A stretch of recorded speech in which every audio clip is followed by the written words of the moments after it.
les remercier d'avoir autorisé une manifestation parce que c'est un droit constitutionnel. On est d'accord sur le principe que état démocratique ni muy doxee mooy ne bu fekkente ne opposition bi dafa déposer une volonté de vouloir tenir benn rassemblement, tenir manifestation ak bu mu ci mënti doon ñu autoriser leen ko. Donc pour ça on va pas les remercier. Mais par contre mën nañu wax ni def nañu lu ñu war a def parce que c'est à ça que les gens s'attendaient à ce que ñu autoriser li nga xam ne moom mooy manifestation bi. C'est fait. Et c'est fait également dans un quartier boo xamante ne ni Parcelles Assainies c'est l'un des quartiers excusez-moi, les plus populaires de Dakar. Parcelles li fa nekk ci wàllu doomu aadama ya fa nekk, sans compter que axe bi mu nekk axe périphérique la boo xamante ne am na solo. Lu tax ñoom ñu def seen choix ci terrain ak APES, ce choix n'est pas fortuit. Am na lu koy expliquer. Te itam nabu xëy na amaana bu ñu ne woon dañu koy defi place de l'Obélisque boobaa ñu ne ñoom kat mën nañ leen ko bañ a autoriser nag leen, mais je pense que ñoom itam dañu nekk ci benn logique boo xam ne déjà c'est dans le souci de wax ne ñoom li ñuy wax en dëgg maanaam li ñuy wax ne ñoom jàmm la ñu bëgg et que bëgguñu safaan ci réew mi. dafa dëppoo ak li nga xam ne moom mooy seenu doxalin. Je m'explique. Aujourd'hui bu fekkonte ne dañuy dem place de l'Obélisque wala dañ koy defee place de l'Indépendance, à coup sûr ou alors à 80% war nañu am njort ne xëy na duñu leen ko autoriser. Mais ils ont décidé de le faire dans un quartier populaire de Dakar. ñu ne dañuy dem Parcelles Assainies defee ko foofu. Parcelles Assainies booy xool ci ni mu dëppook ni mu taxawee par exemple jege na Yoff. waa Guédiawaye di accès bi dina yomb ci ñoom ñi nga xam ne également Parcelles Assainies unité 1 ba unité 26 daanu mën a am accès ci ñoom. Pikine aussi même chose. Tu vois Nord Foire aussi même chose, Cité Damel même chose. Je veux dire que xëy na aussi ñoom dañoo nekk ci benn volonté boo xamante ne dañu ne du ñu yem ci benn place rek tout le temps di ko defee foofu xëy na ñoom itam pour mën a natt seen poids politique. dañuy soxla voilà ñu changer cadre. Déplacer le débat autrement et voir bonne réaction la ci askan wi di am. Ils l'ont fait à Keur Massar te ça a marché. Ils vont le faire cette fois-ci ci fi nga xamante ne moom mooy Parcelles Assainies. Man gëwuma ne dara dina ci am, gëwuma ne tension day am ci réew mi. Mais ñi ne dañu autoriser lii di manifestation bi parce que dafa nekk jour de semaine, parce que nee nañ bu dul woon jour de semaine duñu ko autoriser parce que jour de semaine ñëpp xam nañ ni nit ñi dañuy dem vaquer à leurs occupations, ñi liggéey ñi nekk ci seeni mbir ba ngoon jot ñu njortu ne rek peut-être mobilisation bi ñu doon xaar amaana mën na bañ a am. waaye da bu ko jour de semaine ak jour ouvrable jour week-end ñoo ci yam. Manifestation daal. am nga droit def ko jour ba la neex ci heure ba la neex. li war état rek mooy tout simplement ni mu def nii mu autoriser ko bu ko autoriser également mu encadrer ko. C'est tout aussi simple que ça. Il y va aussi de la sécurité de ñi nga xamante ne ñoom ñooy askan wi et de la sécurité de ces personnes yi nga xamante ne ci opposition bi la ñu bokk, ndax sécurité bi nag nekkul ci benn sens rek la war a nekkee. Effectivement. Comme wax nañu fii ne dafa am ay nervis yu fa nekkoon ak loolu encore une fois kon pour ñu redoubler de vigilance que ñu comprendre ne ñi nga xamante ne am nañu yéene dem fa tey jour de semaine nag bu mu ci mënti doon bu fekkente ne lu ñor sénégalais yi la daanu déplacé wu dem wuyu ji ca woote ga. Parce que yàgg nañu fi def manifestation boo xam ne ci jour de semaine la woon, c'était pas un jour de week-end et les gens se sont déplacés pour aller assister ci li nga xam ne moom mooy mbir mi ni mel. Maintenant ce qu'il faut faire mooy effectivement ñu nattaat xool ba xam est-ce que ce qui s'est passé à Keur Massar, est-ce que ce qui s'est passé à la place de l'Obélisque va se passer aujourd'hui ci terrain ak APES. Loolu mooy laaj bi. Beneen bi ci topp mooy état bi comme je l'ai dit nañu veiller vraiment à la sécurité de tous ces Sénégalais yi nga xam ne dañuy dem di déplacer wu foofu. Et que leneen lu fa war a mën a jur ay coow ak leneen lu fi ñu war koo mën a faagaagal dès le départ parce que xam nga aujourd'hui le débat bi fu nu ko faussé Nabou. mooy ne dans les normes et les règles de la démocratie ci li nga xamante ne moom mooy seenu sañ-sañu bopp ce droit de manifester te nu am ko. bu fekkente ne wax nañ leen côté c'est-à-dire interprétation bi ci beneen côté bi loolu moo dul yoon comprendre nga li ma la wax mooy ne parti au pouvoir bi nga xamante ne ñoom la ñu jàkkaar lool. Il faut ñu xam ne ñoom it am nañu sañ-sañ comme ni ñu ko waxee apporter une riposte ci li nga xam ne moo jëm ci donc manifestation Yewwi Askan Wi. Mais loolu ni ñu koy defee mooy amaana ñoom itam ñu wut seen beneen bërëb boo xam ne foofu la ñuy defee seenum ndaje bu boobaa comme je l'ai dit ñu natt et c'est l'image de la démocratie peut-être cette image serait très très belle ñu comprendre ne ñii dañuy dajaloo fii ñii dajaloo fee ku ci nekk ak discours ba nga xam ne moom ngay tenir mais le fait que ma ne la yow man damay ñëw parce que dama am benn ndaje boo xam ne dama koy def damay def méga meeting waaw yow léegi nga ne ma yow da ngay def méga meeting kat waaye ëllëg si yow toftal nga ci ay manifestation wala ay marche yoo xamante ne sur le territoire national nga ne ma léegi nag yow da ngay organiser kon ay ay mouvement insurrectionnel xam nga loolu interprétation boobu rek mais c'est ça le danger pourquoi mënuñu comprendre ne ñi nga xam ne ñoo nekk ci wàllu opposition bi nabu mën nanoo def seenub ndaje te dara du xew ci réew mi te yàgg nañu koo def te dara xewul et que am nañu droit également exprimer wu ci moyen bi nga xamante ne moom la ñu jàpp ne mooy moyen bi nga xam ne moo gën a gaaw et que li ñuy wax daan leen ci mën a dégg mais bu fekkente ne yow ki nga jàkkaar lool bu la nee man damaa war a génn defub ndaje rek yow ci sa jëmmi bopp da ngay jàpp ne xëy na coow dafa war a mën a am si parce que coow boobu kon yow yaa koy indi ndax loolu lañ nemmeeku aussi mais oui ci nervi yi nga xam ne gis nañ leen fa démb ak aussi un certain Pape Abdoulaye Touré mi nga xamante ne dafa nekk fële ca UCAD moom nee na ni ki démb laay seetaan lii di live bi nga xam ne def na ko neen dañu yónni woon ay nervi ci chambre am te waaye dañu ko fa fekkul mu mel ni finalement ak kaddu yi nga xamante ne ce jeune là yëkkati na ko ci kanamu Pape Malick Ndour disant que dañu war a dem taal fii di kër Ousmane Sonko mu nekk des propos très graves yi nga xamante ne gis nañ ko ci loo xamante ne dañu woote meeting rek finalement kan moo war a indi jàmm pour jàmm mën a am. waa léegi man Naboucor li ma la bëgg a laaj mooy. li ma la bëgg a laaj Naboucor mooy. oui ma grande. léegi kon danoo toll ci réew mi foo xamante ne. ay nit dañuy toog ay ndaw volontairement comme ni nga ko waxee nii ñu jàkkaarloog nit ñi wax ni dañu war a dem taali kër Ousmane Sonko kenn du leen jàpp duñ leen arrêté dara du xew waaw loolu mooy jur coow ci réew mi te pourtant nag keneen ku bind post Facebook ñu jàpp la waaw réew mii nag kon nun fan lañ jëm yow de parce que da nga farak état mën nga tenir discours bu la neex mën nga wax lu la neex jëmale ko ci doomu aadama bu la neex dara du la ci fekk mais keneen ki féetee ci beneen côté kooku bu bindee post Facebook laa wax de nga dem wëri ko xool mooy kan fa mu dëkk ne ko nuut jàpp te dara du xew kooku taxaw rek di wax ne ay kër Ousmane Sonko dañ ko war a taal moom fa mu ko waxee balaa moo daaneel lañ ko waroon a jàpp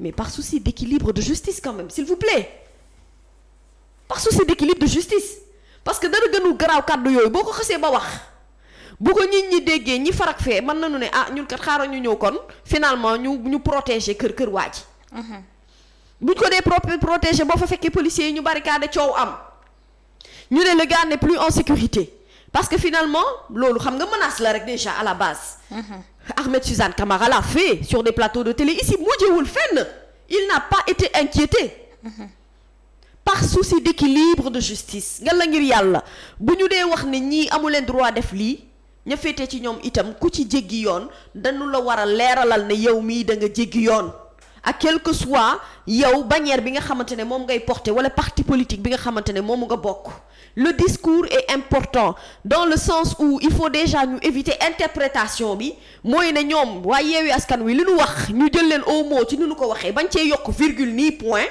te ñoom li ñu wax mooy dañoo woote méga meeting waxtaanee ak askan wi à aucun moment dégguma ne ñu ne dañuy créer ay foyer de tension ci réew mi à aucun moment dégguma ne ñu ne ñu leen kat ñun dañuy àndandoo dem xeexi dañu ne dañuy tenir un discours par le biais d'un méga meeting d'un rassemblement léegi bu fekkente ne rassemblement bi méga meeting bi il y a une réponse politique à apporter ce serait comme je dis ñoom itam parti au pouvoir ñu déposer seen ay li nga xam ne mooy droit de manifestation def seen méga meeting feneen du dëgg bu boobaa nag sénégalais bu xëy sentir dem akapes mu dem akapes beneen sénégalais bu xëy sentir ne moom kat dafa dem war a dem ci bayaalu xujja bajaan mu dem ca bayaalu xujja bajaan et que benn bu ci nekk ñu encadrer ko dans la mesure où dinañu mën a assurer sécurité ña fa nekk mais sécurité ñi nga xamante ne ñoom ñoo koy organiser. te loolu mooy renforcer démocratie ci réew. encore une fois de plus. C'est l'État qui est garant de la sécurité d'un pays. c'est l'État qui est garant de la stabilité d'un pays. ñoom ñi nga xam ne ñoom moom force de l'ordre yëpp ci seen côté la nekkee. dëgg-dëgg ñooñu ku ne xam na ne état mënoo xeex ak ñoom na bu xanaa ab askan wala ab peuple moo mën a am benn doole gi pour mu mën ko affirmer de manière claire.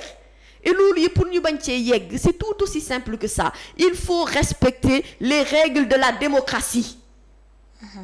bu nu ko dee def jàmm day am nga permettre kenn ku ci nekk lii sañ-sañam ci réew mi mu jël ko ba mu mat sëkk ñoom itam seen sañ-sañ ci réew mi ñu jël ko ba mu mat sëkk mu bañ a am benn politique de 2 poids 2 mesures ñii dañuy am sañ-sañu def ñeneen du ñu am sañ-sañu def. dara xewul ci réew mi. il s'agit d'une rencontre boo xamante ne ni manifestation la bu nu wootee sénégalais boo xam ne yow maanaam sa bëgg-bëgg ak sa gëm-gëm dafa méngoo ak ñi nga xamante ne ñoom ñoo nekk ci Yewwi Askan Wi la ñuy wooteeg la ñuy wax nga dem déglu leen ci ñoom contexte bi ñu ko bëgg a defee et puis après mu jeex. parce que insurrection ñoom ci seen gémmiñ la génnee ñoom waa Benno Bokk Yaakaar ñoo ko fa wax. lu jëm ci ay. maanaam dañuy dajaloo non de toute façon ñun fii lañ nuy fekk on va apporter la réponse qu'il faut ñoom la.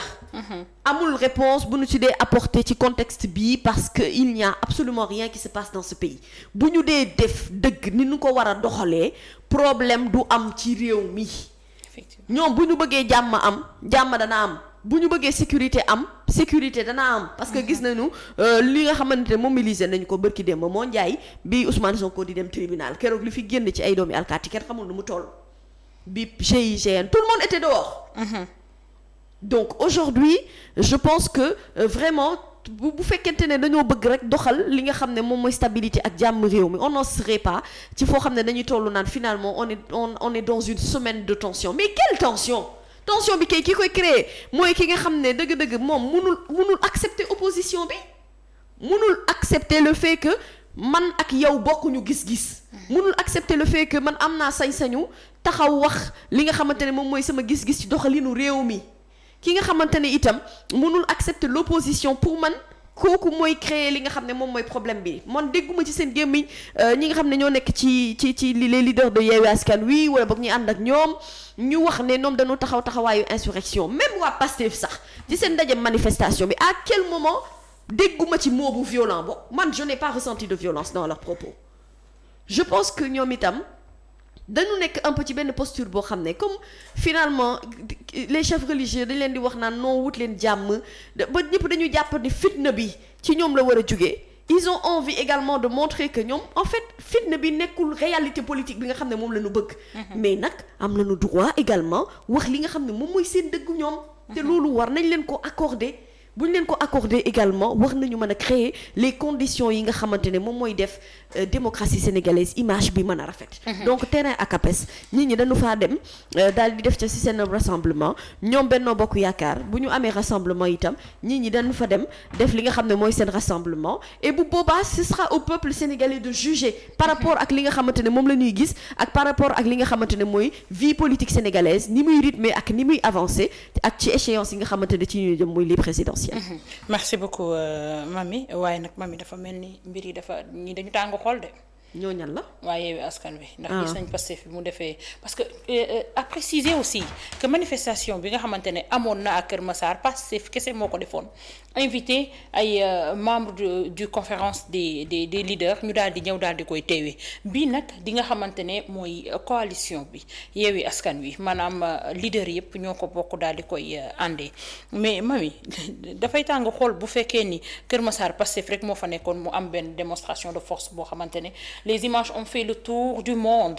ñëpp relayer ko ba mu jur jiixi jaaxa ci lii nga xamante ne mooy 3e mandat président Macky Sall ba ñu dégg ñu naan le président Macron dafa ne woon le président Sall mu xalaat sax un 3e mandat maanaam na ko jël mu teg ko ci suuf tey bu lii amee est-ce que aussi ñi féete au pouvoir ñu répliquer du seen droit.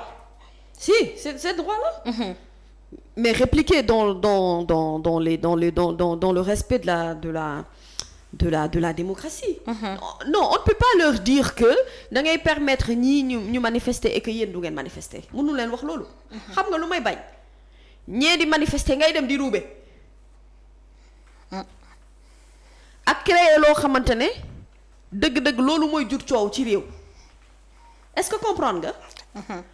c'est-à-dire que man su ma la autorisé nga def sa manifestation Parcelles Assainies man parti au pouvoir mën naa def sama manifestation c'est leur droit le plus absolu mënuñoo revendiquer droit ci ñële xañ ko ñii mënul nekk. waaw mais démonstration de force boobu est-ce que dina mën a nekk bu fekkee ni kii c'est des mobilisations spontanées les gens sortent d'eux-mêmes daal di dem fekkee lii di nga xamante ne mooy meeting bi alors que dañu gis après Kër Massar li ñu gis mooy une tournée économique qui vire à une tournée politique aussi des rassemblements notamment bi nga xamante ne moo amoon Pikine ba daal Amadou Ba daal di ciy def sortie dire que ñoom am nañu doole bi nga xamante ne moom la ñu yaakaar la peur a finalement changé de camp.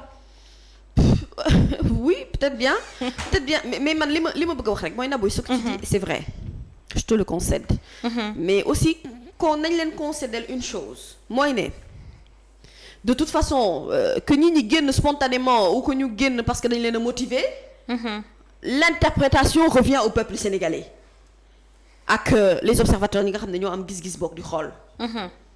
Ce que je veux dire mooy quand je te parle de l'exemple de la belle démocratie sénégalaise en te disant que ci benn bés opposition mën na organiser rassemblement ñële organiser rassemblement mais justement li ngay wax nii foofu la nga koy mën a nattee dëgg-dëgg. Effectivement. xam nga bu dee ci benn bés la te ñu nekk ci benn réew te jeunesse bi nekk benn jeunesse wala askan wi nekk benn askan waaw bu boobaa dinañu xool nag. ñi nga xamante ne dañu jàpp ne xëy na ñooñu dañoo mobiliser pour ami mbooloo. ndax dinañu réussir cette mobilisation là bu ñu ko réussir c'est bien xam nga ñoom tant que ils sont dans l'optique de se dire que am nañu mbooloo gu bari dadaloo nañu.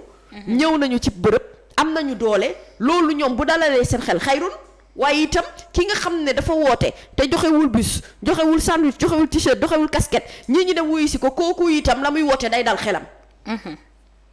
Mais l'interprétation wala l'analyse balaa moo gën a mën a am pertinent justement Nabou. ku ci nekk natt sa doole ci wàllu politique. Effectivement. bu boobaa nag peuple bi mën a nekk arbitre mën a atte.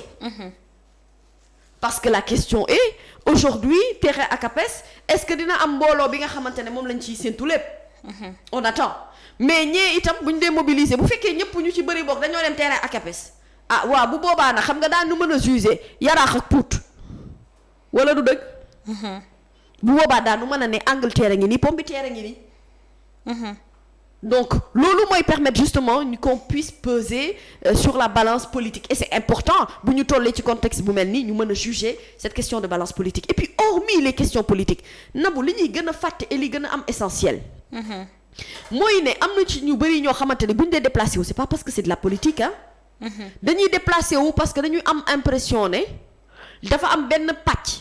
ci acteurs politiques yi ñoo xam ne dañuy jël en charge ñoom problème ak jafe-jafe yi ñuy dund au quotidien am na koo xamante ne bu fa demee xam nga lu ko fa yóbbu.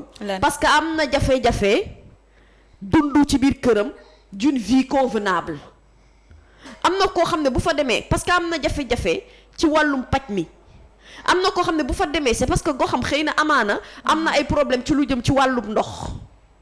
am na koo xamante ne bu fa demee ku ci nekk ak raison bi nga xam ne moo lay indi.